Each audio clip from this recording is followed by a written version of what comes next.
Hello guys, solution is the best में आपका स्वागत है। आज मैं आपके साथ डिस्कस करने वाली हूँ BA program 5th semester history discipline का क्वेश्चन पेपर, जो करंटली क्वेश्चन पेपर्स आए हैं मॉर्निंग शिफ्ट वाले और इवनिंग शिफ्ट वाले। तो कौन कौन से क्वेश्चन इसमें कॉमन है, तो मैं आपके साथ वही डिस्कस करने वाली हूँ। जैसे कि मैंने पहले वीडियो में बताया था कि जो क्वेश्चन पेपर होता है वो हिस्ट्री का बाकी सब्जेक्ट्स की अकॉर्डिंग, बाकी सब्जेक्ट से बिल्कुल अलग होकर इसमें 4 क्वेश्चंस की जगह 5 क्वेश्चंस करने होते हैं। 5 क्वेश्चंस हमेशा हिस्ट्री के क्वेश्चन पेपर में 5 ही क्वेश्चंस करने होते हैं। तो हमेशा क्वेश्चन पेपर को पहले अच्छे से पढ़ लेना, ताकि आपको पता लग जाए कि क्वेश्चन पेपर में 4 करने हैं या 5 करने हैं। वैसे तो मैक्सिमम टाइम मैंने हर क्वेश्चन पेपर में देखा है कि 5 ही क्वेश्चंस करने होते हैं, बाकी सब्जेक्ट्स की तुलना में देखा जाए तो इसमें फर्स्ट क्वेश्चन सबसे कॉमन है, जो हर क्वेश्चन पेपर में देखा गया है। विश्व इतिहास के बारे में बताना, वर्ल्ड हिस्ट्री के बारे में बताना है इसमें कि 1900 से लेकर 2000 तक विश्व में क्या क्या घटनाएं घटी हैं, उसमें सारी चीज़ें बतानी है। 20वीं सदी के जितने भी विश्व इतिहास के घटक हैं वो सब इसमें बताना है कि क्या क्या क्रांति वगैरह हुई थी, क्या क्या चीज़ें हुई थी, युद्ध वगैरह हुए थे देशों को मिलाकर, भारत तक कि भारत में भी क्या क्या चीज़ हुआ था, वो सब इसमें वर्ल्ड हिस्ट्री में ही आना है। हिस्ट्री बतानी है पूरे वर्ल्ड की इसमें। ये सबसे मोस्ट कॉमन था और मोस्ट इम्पॉर्टेंट क्वेश्चन था, सब क्वेश्चन पेपर में देखा गया। तो सेकंड क्वेश्चन है, प्रथम विश्व युद्ध की शुरुआत के लिए गुप्त गठबंधन किस हद तक जिम्मेदार थे। मतलब प्रथम विश्व युद्ध का रीज़न जो है वो बताना है। उसमें जो गुप्त गठबंधन बनाया गया था, यूरोपीय गुटबंदी जो हुई थी, गुप्त संधियां वगैरह भी हुई थी देशों के बीच में, वो भी प्रथम विश्व युद्ध को लेकर बहुत ज़्यादा, जो प्रथम विश्व युद्ध है उसके रीज़न बना था, उसका रीज़न बना था। तो ये भी क्वेश्चन यही है कि प्रथम विश्व युद्ध के कारण क्या है, ये भी घुमा के आया है ये क्वेश्चन। थर्ड क्वेश्चन है वर्साई की संधि। वर्साई की संधि क्या थी? वर्साई की संधि हुई थी जब प्रथम विश्व युद्ध हुआ था, उसके बाद ये संधि की गई थी, वर्साई की संधि। पेरिस शांति सम्मेलन में कुछ ऐसी संधियां थी जो मित्र राष्ट्रों के द्वारा थोपी गई थी पराजित राष्ट्रों को, तो वो वर्साई की संधि ही थी जिस पर जर्मनी ने भी हस्ताक्षर किए थे। ये समस्याओं के समाधान और सृजन दोनों के लिए प्रसिद्ध थी। ये बतानी है इसमें कि संधि जो हुई थी वो उपलब्धियां इसकी बतानी है कि संधि की क्या क्या उपलब्धियां थी इसमें। और फोर्थ क्वेश्चन है, क्या आप सोचते हैं कि अक्टूबर 1917 में बोल्शेविक द्वारा सत्ता की जो जब्ती है के कारण अस्थायी सरकार की विफलताएं थी। मतलब कि जो बोल्शेविक है, बोल्शेविक की सत्ता की जब्ती के कारण, मतलब कि बोल्शेविक क्रांति जब हुई थी 1917 में, रूसी क्रांति जो हुई थी, एक हुई थी फरवरी में, एक हुई थी अक्टूबर में। तो इसकी जो स्थापना हुई थी, जो इसके रीजन थे, इसको सत्ता में आने के जो रीजंस थे, उसका रीज़न सबसे बड़ा क्या था? अस्थायी सरकार की विफलताएं। जो निरंकुश शासन था उसी के बिहाफ पर ये जो बोल्शेविक क्रांति हुई थी, क्योंकि मजदूरों के प्रति, मजदूरों में जो आक्रोश वगैरह फैला था, वो सब इसमें बताया गया था। ये भी क्वेश्चन मैंने करवा रखा है। सेकंड है, जर्मनी में नाजीवाद या जापान में सैन्यवाद का उदय के रीजंस बताने हैं। जापान में सैन्यवाद एक पर्टिकुलर टॉपिक भी आ सकता है कि जापान में सैन्यवाद क्यों हुआ था, सैन्यवाद के रीजंस क्या क्या थे। और इसमें मैंने जर्मनी में नाजीवाद का टॉपिक भी कवर करवा दिया है। अगर ये क्वेश्चन आए एग्जाम में कि जर्मनी में नाजीवाद के उदय क्या थे, ये भी मैंने कंप्लीट करवा दिया है। जर्मनी में जब हिटलर तानाशाह बना था, उसने जर्मनी की पराजय का बदला लिया था द्वितीय विश्व युद्ध जो हुआ था। इसका रीज़न भी ये था कि प्रथम विश्व युद्ध के बाद नाजीवाद का उदय सबसे बड़ा यही बना था कि जर्मनी पर वर्साई की संधि जो हुई थी, जर्मनी पर कुछ ऐसे जो संधियाँ वगैरह थी वो थोपी गई थी। तो इसी बिहाफ पे नाजियों ने बहुत ज़्यादा लोगों का समर्थन प्राप्त किया था, तो वो सत्ता में आए थे। तो वो सब इसमें आना है, ये भी मैंने क्वेश्चन कंप्लीट करवा दिया। अब आता है इंग्लैंड में महिला मताधिकार आंदोलन। महिला मताधिकार आंदोलन जो हुए थे इंग्लैंड में, वो बताना है। इसमें महिलाओं को मत देने का जो अधिकार था, वोट देने का जो अधिकार था, वो उसके प्रति जो आंदोलन चलाए गए थे, मतलब कि उससे पहले महिलाओं को वोट देने का अधिकार नहीं था, तो इसी के विरोध में आंदोलन वगैरह चलाए गए थे इंग्लैंड में। इसके अलावा और भी देश थे जिसमें अमेरिका भी इन्वॉल्व है। फिर धीरे धीरे कंट्रीज़ वगैरह जो थी उनमें भी महिलाओं को मत देने का अधिकार मिलने लगा था, तो वो सब इसमें आना है। बहुत ज़्यादा डिफ़िकल्ट और क्रिटिकल लैंग्वेज है, इसलिए मैंने ये टॉपिक नहीं करवाया था आपको। अगर आप पढ़ना चाहें तो मैं इसका जो PDF है डिस्क्रिप्शन में डाल दूँगी, आप वहाँ से पढ़ सकते हैं। नेक्स्ट आता है आधुनिकता। आधुनिकता क्या होती है? आधुनिकता जो करंटली चल रही होती है। और 20वीं सदी के जो विश्व इतिहास है उसमें आधुनिक समाज की आवश्यक विशेषताएं क्या हैं वो बतानी है इसमें। आधुनिकता वाला भी टॉपिक बहुत बार रिपीट हुआ है, यहाँ तक कि रेगुलर स्टूडेंट के जो क्वेश्चन पेपर्स थे, रेगुलर स्टूडेंट्स ने जो एग्जाम्स दिए थे, उसके क्वेश्चन पेपर भी आधुनिकता वाला टॉपिक आया हुआ है कि आधुनिकता होती क्या है, साम्राज्यवाद की देन ही थी आधुनिकता वगैरह, ये सब इसमें बताया गया है, पूंजीवाद की देन जिसे बोला जाता है, तो वो सब इसमें आया हुआ है। और 20वीं सदी के में जो आधुनिक समाज है उसकी विशेषताएं बतानी है उसमें। तो इसका जो PDF है मैं डिस्क्रिप्शन में डाल दूंगी, आप देख लीजिएगा अच्छे से अगर आपको करना हो इसमें तो। और नेक्स्ट क्वेश्चन है, उन कारकों पर परिभाषित कीजिए जिनके द्वारा इंडोनेशिया में राष्ट्रवाद का विकास हुआ था। इंडोनेशिया में जो उपनिवेश विरोधी आंदोलन हुए थे जिसमें राष्ट्रवाद की भावना फैली थी, वो सब इसमें बताना है कि ऐसे कारकों को बताइए कि जिसमें इंडोनेशिया में जो स्वतंत्रता संग्राम चला था और राजनीतिक आंदोलन हुए थे उसमें राष्ट्रवाद का विकास किस प्रकार से हुआ था, वो सब इसमें बताना है। ये क्वेश्चन मैंने करवा दिया है।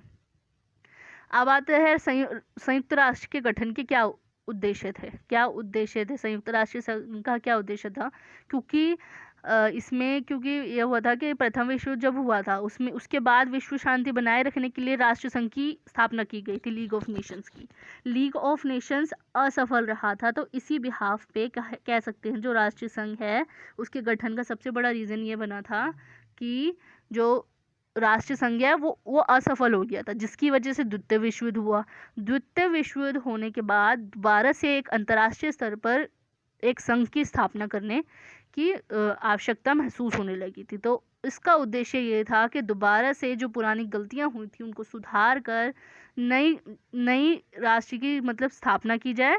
और इसका उद्देश्य ये था, राष्ट्रीय संघ के गठन के उद्देश्य ये थे कि विश्व में फिर से जो शांति है वो बनाई रखी जा सके विश्व में, और सद्भाव फैलाया जा सके, सद्भावना इनके बीच में रहे, एकजुटता बनी रहे। तो इनका उद्देश्य यही था, ऐसे संगठन में विश्व शांति बनाई रखी जा सके, ये भी था इसका रीज़न। और इसका उद्देश्य ये था और दोबारा से वो गलतियां ना हो और दोबारा से युद्ध होने के चांसेस जो हैं वो बिल्कुल कम कर दिए जाए ताकि एकजुटता बनाई रखी जा सके। तो ये था ये क्वेश्चन। और 10th क्वेश्चन इसमें ये बताया गया था, शॉर्ट नोट है जिसमें से जनादेश प्रणाली के बारे में बता रखा है। लेनिन, हिटलर और पिकासो। लेनिन के नेतृत्व में बोल्शेविक क्रांति हुई थी, और हिटलर में जो नाजीवाद का उदय हुआ था तो वो हिटलर के बारे में बताना है कि हिटलर कौन था और सत्ता में किस प्रकार से आया था। तो वो टॉपिक्स इसमें आए हुए हैं। यही एक कॉमन क्वेश्चन थे जिसमें आधुनिकता के ऊपर दे रखा था, जर्मनी में नाजीवाद के ऊपर दे रखा था, बोल्शेविक क्रांति के बारे में, नेक्स्ट है प्रथम विश्व युद्ध के बारे में रीजंस बताने, और विश्व इतिहास के बारे में रीजंस बताने। 5 ही क्वेश्चन आपको करने थे इसमें।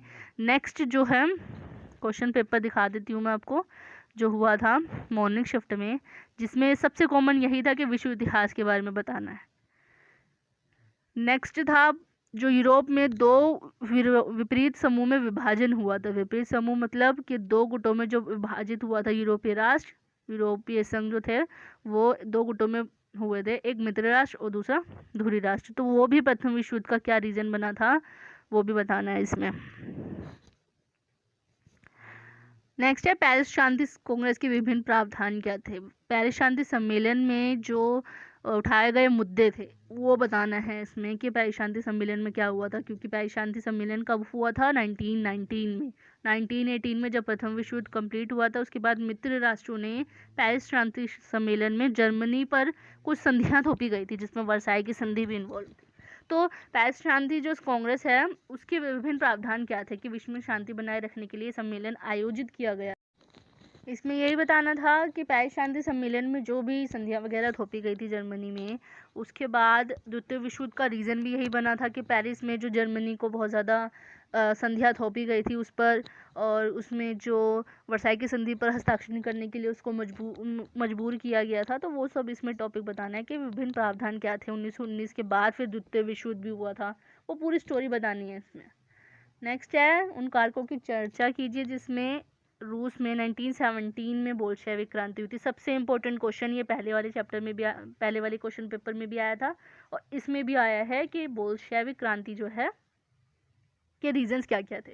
वो घुमा फिरा के आएगा लेकिन ये आएगा ही आएगा बोल्शेविक क्रांति को लेकर। 5th क्वेश्चन है, अक्टूबर में जो बोल्शेविक क्रांति हुई थी उसमें क्या क्या चेंजेस हुए थे। अक्टूबर में जो बोल्शेविक क्रांति हो तो गई, बोल्शेविक क्रांति के बाद देश में जो चेंजेस हुए थे, क्या हुए थे, जो निरंकुश शासन है उसको खत्म कर दिया गया था पूरी तरीके से, और देश की जो अर्थव्यवस्था थी उसको सुदृढ़ करने की कोशिश की गई थी इसमें। तो क्या क्या चेंजेस आए थे इसमें, वो सब इसमें बताना है। नेक्स्ट क्वेश्चन है, जिनके कारण जापान है उसमें सैन्यवाद का उदय हुआ था। ये सबसे इम्पोर्टेंट क्वेश्चन है, ये पहले वाले में भी बताया था कि जो नाजीवाद का उदय या जापान में सैन्यवाद का उदय किस प्रकार से हुआ था, क्योंकि जापान जो है वो उसमें सेना का बहुत ज़्यादा विस्तार होना शुरू हो गया था। इसका सबसे बड़ा रीज़न ही यही बना था कि जापान के जो 2 शहर हैं उन पर आक्रमण किया गया था, क्योंकि उस टाइम पे कम था, मतलब कमज़ोर था उस टाइम पे जापान जो था। उसने अपने सैनिकों का निर्माण ही इसलिए किया था ताकि वो विश्व में अपनी जो ताकत है उनका प्रभाव जमाया जा सके। उसी के बाद जो है मित्र राष्ट्रों के साथ जापान ने लड़ाई लड़ी थी, विरोधी गुटों के साथ, जो धुरी राष्ट्र हैं उनके साथ लड़ाई लड़ी थी। सैन्यवाद का उदय इसलिए हुआ था क्योंकि जो जापान है उसके 2 राष्ट्र थे, जो 2 देश थे, हिरोशिमा और नागासाकी, उनके देशों पर आक्रमण किया गया था जापान के।